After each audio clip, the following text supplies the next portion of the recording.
Hello, this is Gambia 24 with me, Sohna Tunkara. Let's take a look at our news bulletin. The Gambia Football Federation is yet to disburse 65 million fever relief funds. CityLink Austin launches a 3.1 million tree planting project in Banjul. Gambia has recorded less than 50 new COVID-19 cases in a day. This is the second time in 7 days. These and more coming up on Gambia 24. Stay tuned.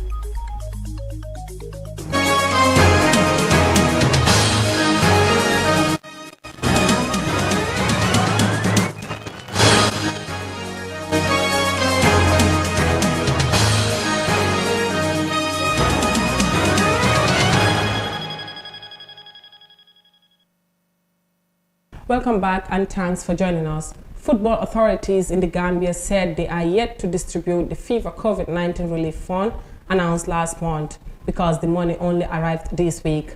The funds were approved by the Bureau of the FIFA Council last month. The money is to be distributed to all 211 member associations as a financial assistance during this pandemic.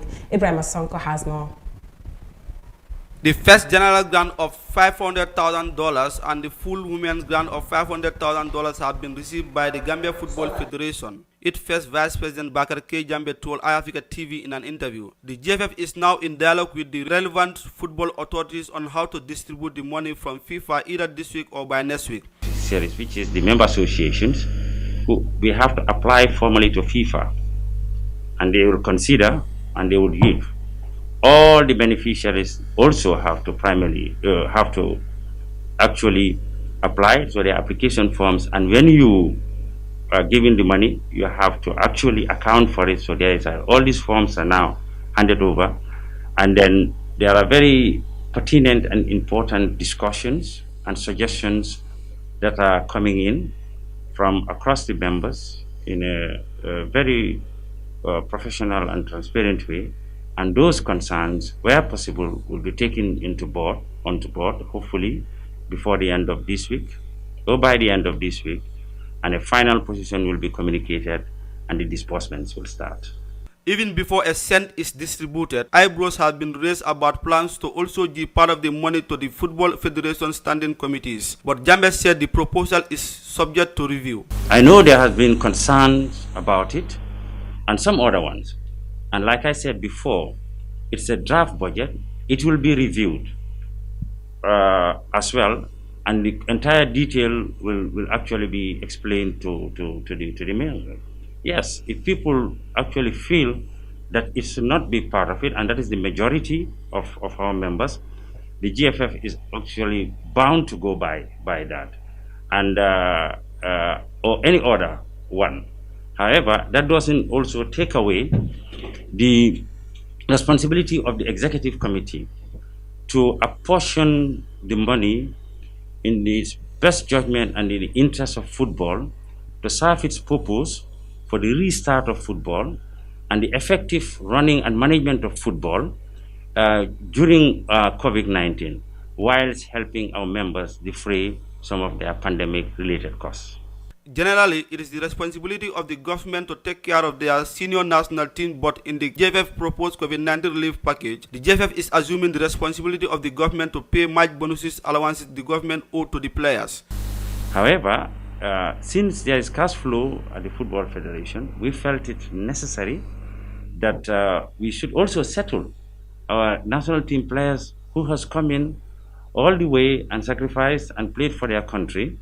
The GFF is expected to receive a final disbursement of $500,000 from FIFA around January after it accounts for how the first disbursement were spent. The final phase of the FIFA grant is to be used to fund the resumption of league competitions, the implementation of return-to-play protocols, the participation of national teams in competitions, hiring of staff, the maintenance of football infrastructure, and general administration and operation costs. Reporting for iAfrica TV, I'm Ibrahim Kebi Sonko. From that report, information reaching us in our studios has it that there is a fire outbreak in Hamza Barak at Banjul. More of that detail will be featured in our subsequent news. Moving on, the Gambia government of Ireland, through its project in the Gambia, implemented by the UNDP and OHCHR, presented conversations on sexual and gender-based violence. The project is meant to intensify support to victims for their participation in the process of the Truth, Reconciliation and Reparations Commission. Isa Tamba files in this report. The national coordinator of the Network Against Gender-Based Violence, Fallu Sow, said in the past, speaking against sexual and gender-based violence was a taboo. However, he said with the help of the service providers in the Gambia, statistics have shown huge changes regarding the number of cases reported from 2015 to 2020. We've realized that there is an increase over the past 5 years in the number of sexual and gender-based violence that are reported. We've recorded over 2,000 cases, to be specific 2,030 cases from 2015 to date. And this year alone we recorded over 72 cases. And of this, most of the cases, around 50% when we calculate it, are sexual violent cases, mostly rape, defilement and sexually related offenses. He further said most of the perpetrators of this form of violence are men and boys. Over 95% of the victims are women and girls, and about 75% of the victims are also children below 18 years. So also said the 2,030 cases reported are only a few cases reported around the KMC, Banjul and CRR. Tabunjai Sar, a Chief Reconciliation Officer at the Truth, Reconciliation and Reparations Commission TRRC, said Gambian women need to break the culture of silence, and the only way out for women is to speak up. Because when you speak out, you're not only saving yourself, but you're saving others. Because if a perpetrator is within the community and sexually abusing, for example, a girl child, and this is brushed under the carpet within the context of the culture of silence that we all grew up with, that person will go on not only molesting others, but everybody within that community who is less privileged, who hasn't got the power to fight back, is also affected. Madam Sar said at the level of the TRRC, 54 men and women have testified and said they have been sexually abused, and there were many forms of violence. On June 30th, the National Gender-Based Violence Helpline 1313 was unveiled by the First Lady, Fatmata Barrow. I wish to assure you all that the Office of the First Lady will provide all the support necessary for the realization of this great initiative and other GBV programs in the country. On that note, I declare the National Gender-Based Violence Hotline, a helpline, and 2020 State of Population Report officially launched. Gender activists said not all acts against women are gender-based violence, or that all victims of gender-based violence are female. They said the surrounding circumstances where men are victims of sexual violence could be a man being harassed, beaten or killed because they do not conform to view of masculinity, which are accepted by the society. Reporting for iAfrican News, I am Aissatou Tamba.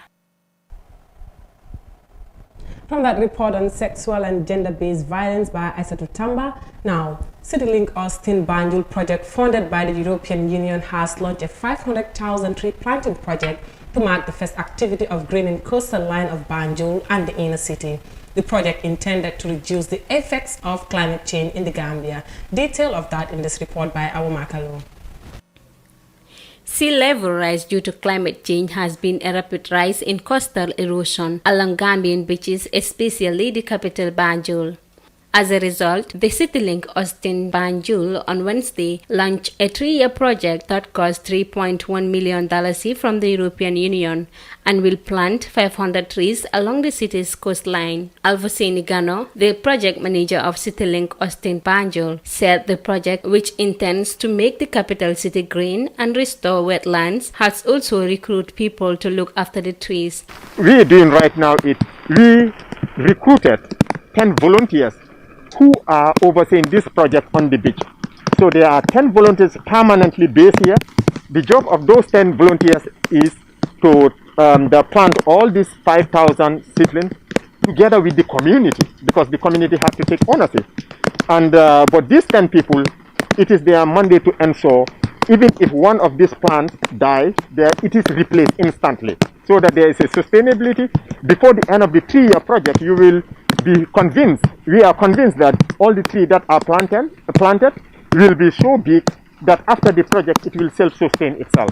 So these are some of the mechanisms we put in place by hiring the right people on the ground, getting the consultant on the ground, guiding these volunteers. As you can see, the 60 volunteers there, they are working with experts who are directing them, coaching them, and giving them all the technical support that they need to ensure the project stands.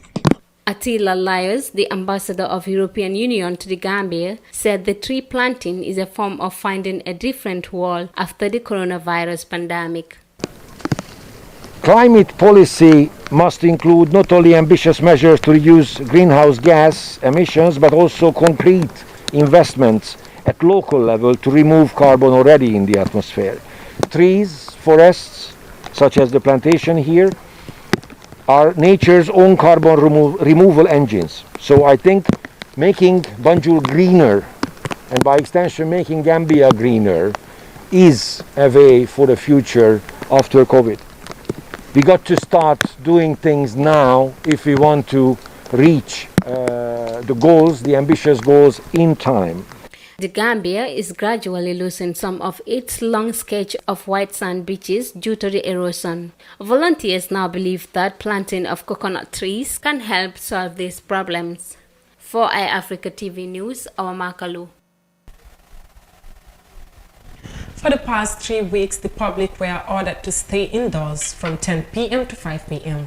as the government imposed a curfew in its latest efforts to curtail the spread of the coronavirus pandemic in the country. However, the latest emergency declared by the government is set to expire tonight. Ahmad Kante tells us more. The 21-day state of public emergency and curfew declared by the Gambia government ends tonight after 3 weeks of limited activities in the country. Since the confirmation of the first novel coronavirus in the Gambia in March, President Adama Barrow has declared a series of emergency regulations as part of efforts to contain the spread of the virus in the country. But that did not stop the surge in COVID-19 cases, as the country recorded over 2,000 cases. Also, part of the measures under the new state of emergency ordered all congregational prayers in mosques and churches to be banned as sea, land and air borders remain closed. The markets were asked to operate from 6 a.m. to 2 p.m., but that regulation has since been reversed by the authorities. Accordingly, any person who breaches the regulation were said to have committed an offense and liable to a fine of $5,000. Gambia has recently joined African countries with the fastest growing number of COVID-19 cases, according to the World Health Organization. As the number of COVID-19 cases continue to rise, with the country recording 2,780 cases since March, 2,004 people are currently receiving treatment, while 93 people lost their life from the virus, according to the latest report from the health authorities. With the COVID-19 situation in the country still bleak, the public would be anxious to know as to whether the government will extend the emergency regulations. Moving on to our final story in the latest COVID-19 update. The number of new COVID-19 cases in the Gambia has dropped to less than 50 in a day for the second time in 1 week. From August 19 to 26, daily new cases were mainly between 100 and 172. NDCC reports. On Wednesday, the Gambia registered 22 new cases of the coronavirus, taking the total number of confirmed cases to 2,708 since March this year. Those tested positive are men and women between the ages of 9 and 76 years. 3 more people have died from COVID-19, bringing the total number of deaths to 93. A total of 611 people have recovered from the respiratory illness.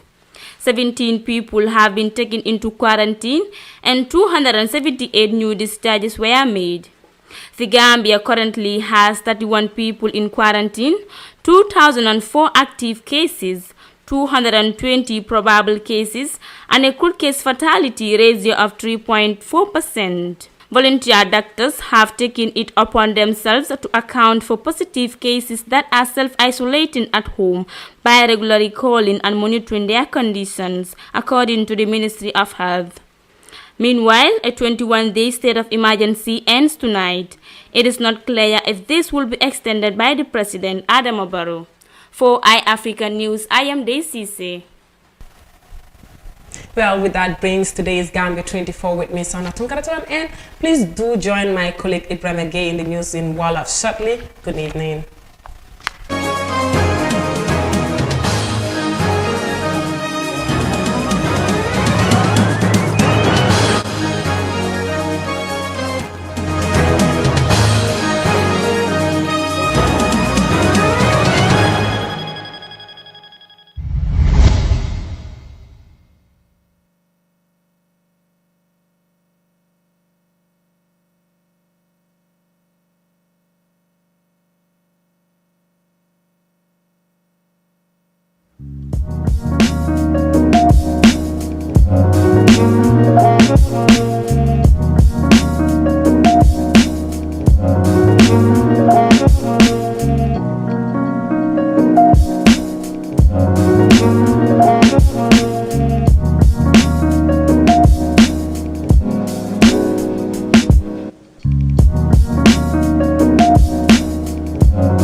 Fellow Gambian brothers and sisters, this is a message of precaution, solidarity and hope. We living in very unusual times. The coronavirus is a menace that's threatening all of us, but together, united, we can do something about this. First, we need to take necessary precautions and take expert advice and act accordingly. Stay away from crowded places, wash our hands and use hand sanitizers where necessary. Let us remain calm and hopeful.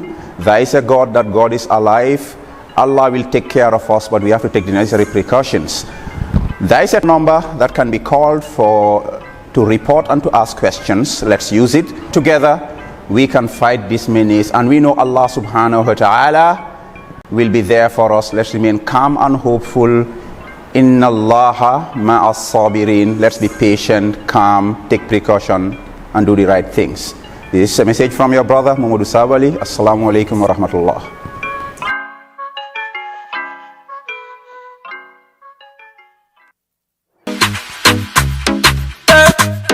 Hey, to the Fulani, yeah. Pretty girl, your body murder. See me when you see me, you tend to go gaga. You know, see, only love your bag. Drop it to me, please. Drop it to me, please. Yeah, yeah, yeah. Hey, yeah, yeah, yeah, yeah. My love body hot like fire. Hey, yeah, yeah, yeah, yeah. Emo sassy, yeah, in yeah. Put the bomb out. If you tell me where you come from, yeah, mama. Put the bomb out. If you tell me where you come from, hey, put the bomb out.